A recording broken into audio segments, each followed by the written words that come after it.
Un saludo a todos los oyentes de radio. Un día más nos disponemos a continuar con el comentario del Catecismo de nuestra Madre la Iglesia. Estamos dentro de los puntos referidos a la pasión de Jesucristo. Bien, otro concepto que también debe de ser purificado y debe ser bien entendido, decíamos aparte del mérito, es el concepto de justicia. Estamos diciendo que conviene entender bien algunos conceptos para que luego no le hagan sombra, no le quiten centralidad a la afirmación de que la salvación es gratuita y es fruto y expresión del amor gratuito de Dios.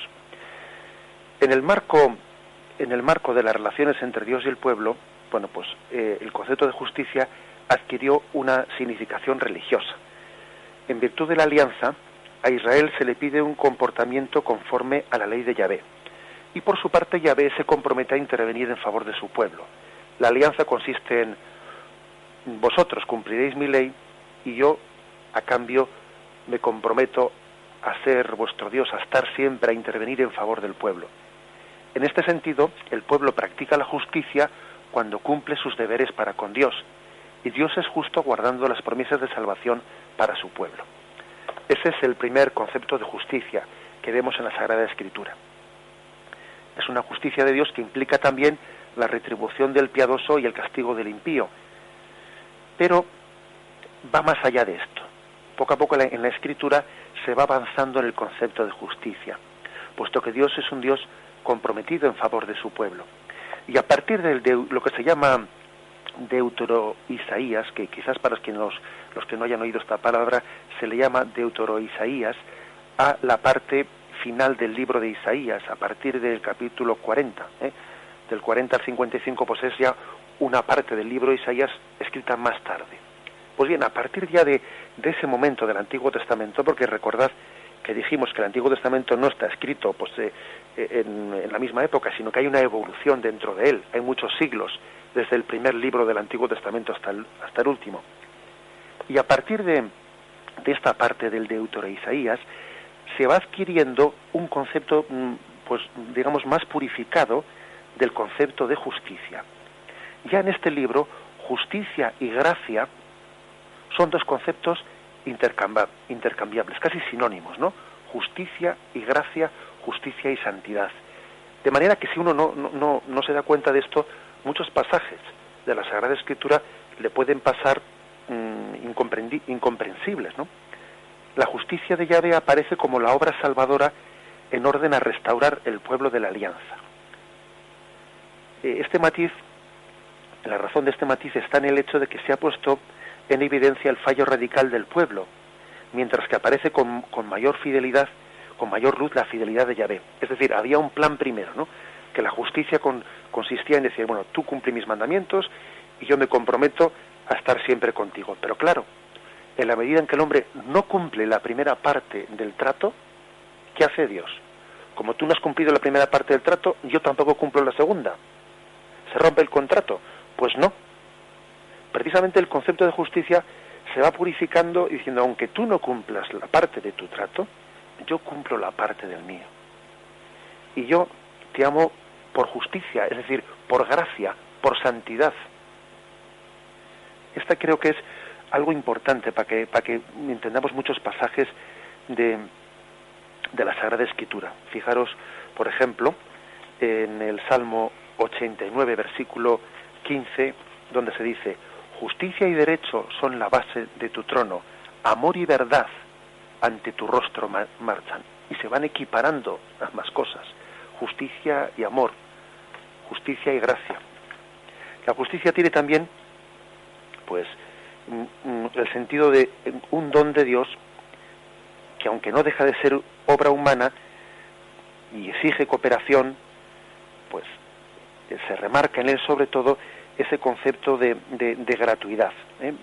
Fijaros en algunos textos que vamos a señalar, porque el caso es que pueden llegar a ser muchos los equívocos a los que da pie el no entender esta concepción bíblica de la justicia, porque nosotros tenemos dentro de nosotros una concepción moderna de justicia, que es la concepción de justicia humana.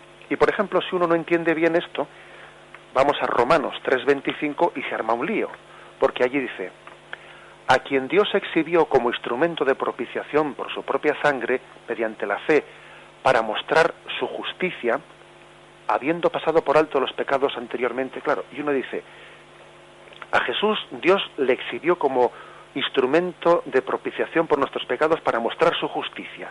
Y claro, si entendemos el concepto de justicia como justicia humana, dice uno, pues toma, entonces Dios Padre ha puesto a Jesucristo para mostrar su justicia, como diciendo, voy a castigar a mi hijo para que vean lo que hago con él, y para que cuando veas, ¿no?, como dice el refrán, cuando veas las barbas del vecino, cortar, pon las tuyas a remojar. Hombre, eso sería evidentemente una concepción equivocada, ¿eh? No se puede entender este texto de Romanos 3:25 entendiendo la palabra justicia en ese sentido humano. A quien Dios, vuelvo a leer el texto, porque es un texto gráfico, a quien Dios exhibió, a Jesús, ¿no?, a quien Dios exhibió como instrumento de propiciación por su propia sangre para mostrar su justicia. Se refiere para mostrar su gracia, su santidad, no justicia en el sentido, la has hecho, la vas a pagar. No, no.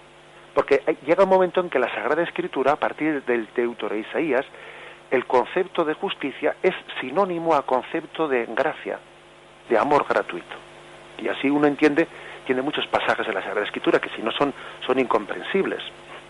Dios le hizo a Cristo justicia para nosotros, le hizo amor, santidad para nosotros. De forma general se puede decir, ¿no?, que en San Pablo la justicia de Dios corresponde a los bienes de la salvación. Por aquí se ve hasta qué punto iría desencaminado quien pretendiera entender esa justicia según el significado actual que tenemos nosotros de la palabra justicia. Se puede llegar a traducir justicia como santidad, dicen muchos. Dios es justo, Dios es santo. Nosotros nos armamos un lío bastante grande cuando decimos, bueno, bien, Dios es justo, pero es que también, aparte de ser justo, es misericordioso. Y entonces es misericordioso, pero también es justo. En la Sagrada Escritura llega un momento en que la palabra justicia se identifica con santidad y misericordia. Son una sola cosa. Y es más, eso ocurre en la medida en que el hombre comienza siendo infiel, aquella alianza del Sinaí. Y cuando aquel concepto de justicia, retribución, no sirve, la palabra justicia pasa a significar gratuidad del amor de Dios. Fijémonos en Romanos 3:21. Pero ahora, independientemente de la ley, la justicia de Dios se ha manifestado atestiguada por la ley y los profetas, justicia de Dios por la fe en Jesucristo para todos los que creen. Es decir, estamos casi identificando cuando se dice justicia de Dios por la fe en Jesucristo. Aquí pues estamos haciendo referencia a decir santidad de Dios, justificación, es decir, santificación del hombre. Llega un momento en que la palabra justicia o justificación es sinónimo de la palabra santificación. Dios nos hace justos, Dios nos hace santos. Esa es algo importante. San Pablo, por lo tanto, que ha presentado la situación de pecado de la humanidad sin Cristo, ha comenzado ahora con Cristo, nos subraya eso, que ha comenzado una nueva etapa en la historia humana, la etapa de la justicia de Dios, de la salvación por el don de Cristo. Cristo es el único camino de salvación, por ello Él es la justicia de Dios para nosotros, Él es quien nos justifica, Él es quien nos santifica. Ser justo para Dios es actuar de conformidad con su amor. Fijaros, por ejemplo, este texto de Oseas 2:21. Te desposaré conmigo en justicia. Pues evidentemente ese texto no se puede entender si comprendemos la palabra justicia tal y como nosotros la entendemos. Te desposaré conmigo en justicia quiere decir en santidad, en gratuidad. Porque ¿quién puede desposarse con Dios en justicia, en el sentido humano de justicia? Nadie. Eso está fuera de nuestro alcance. Llega, por lo tanto, a identificarse el sentido de justicia como la promesa esponsal de Yahvé con su pueblo. Te desposaré conmigo en justicia. Ser justo para Dios es, por lo tanto, actuar en conformidad con su amor. No es, pues, la justicia divina la que puede limitar el amor divino redentor, no, porque a veces, claro, si se habla de justicia, en sentido humano, se está como poniendo, como la palabra mérito, como poniendo un límite un límite al amor gratuito de Dios. Claro, como también tiene que ser justo, hay que ponerle un límite. No, no.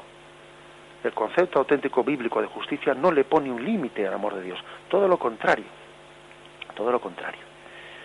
Bien, hecha esta precisión, vamos a continuar con nuestra reflexión, pero primeramente vamos a hacer un momento de silencio. Alabado sea Jesucristo.